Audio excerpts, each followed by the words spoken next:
Hello friends, I'm Santosh Ajmera. I work with the Ministry of Information and Broadcasting, Government of India, and I'm also an author of the book Ethics, Integrity and Aptitude published by McGraw-Hill Publications.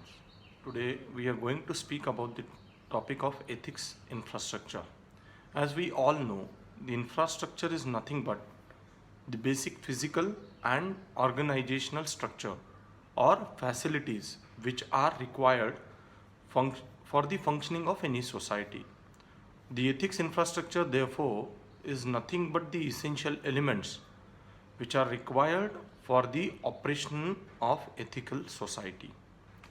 An ethics infrastructure is a set of tools, processes, institutions, and other mechanisms which contribute for the prevention of unethical conduct in any organization or institution. Ethics infrastructure is a basic foundation and tools for the practical implementation of ethics.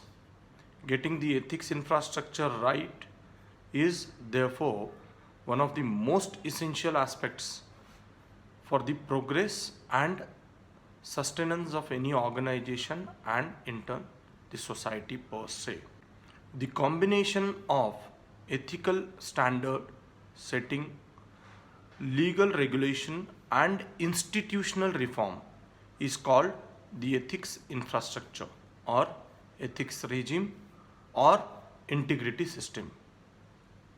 An infrastructure approach implies a comprehensive view of ethics where the various elements complement with each other holistically. That is, concentrating on one single element does not therefore help. The basic elements or building blocks for any ethics infrastructure can be categorized into three categories: as guidance, that is one; management, second; and control is the third one. These elements serve more than one function. We will see these elements one by one. Guidance. Guidance is provided by a strong commitment of the leadership, statements of values such as code of conduct and code of ethics, education and training. Guidance is generally provided by a strong commitment from leadership. Statements of values, that is, we have already seen code of conduct and code of ethics. So these are the statement of values and professional socialization through education, proper education and training, which gives guidance. This is required to raise awareness and develop skills on application of laws and standard in the daily work. Management, on the other hand, is the other building block in the ethics infrastructure. European countries generally tend to follow an emphasis on this approach of laying down practices and policies and seeing to it that the ethical system works on a routine basis.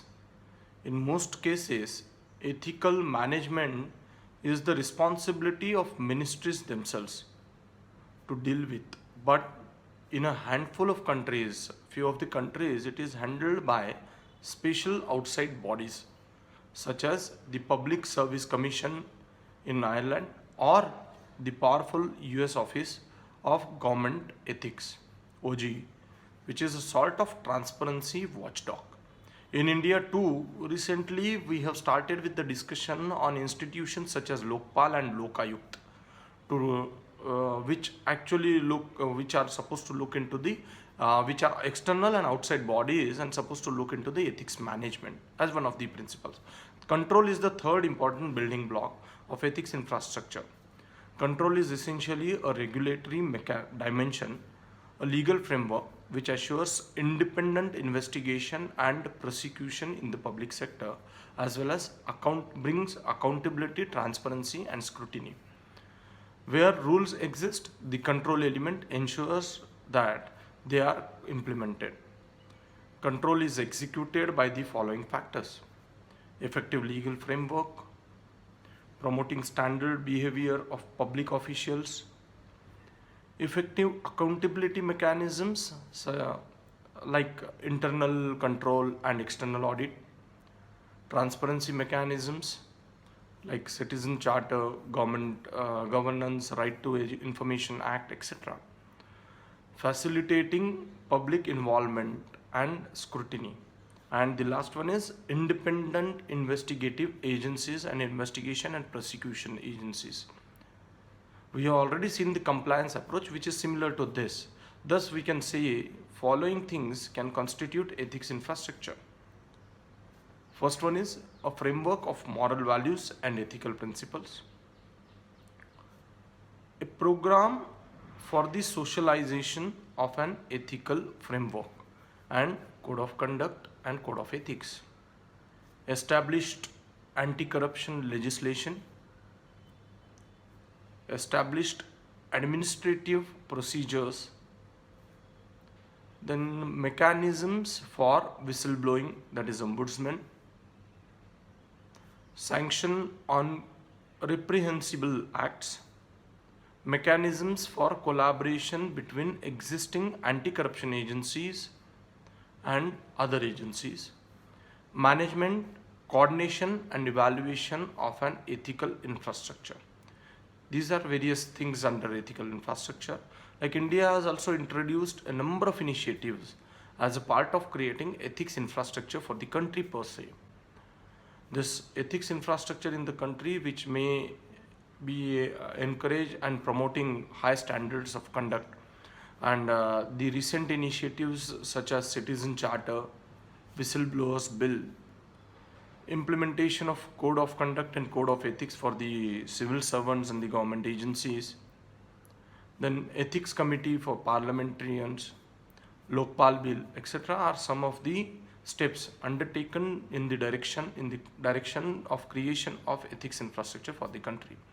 We'll see more about ethics and related topics in our subsequent lectures. Thank you.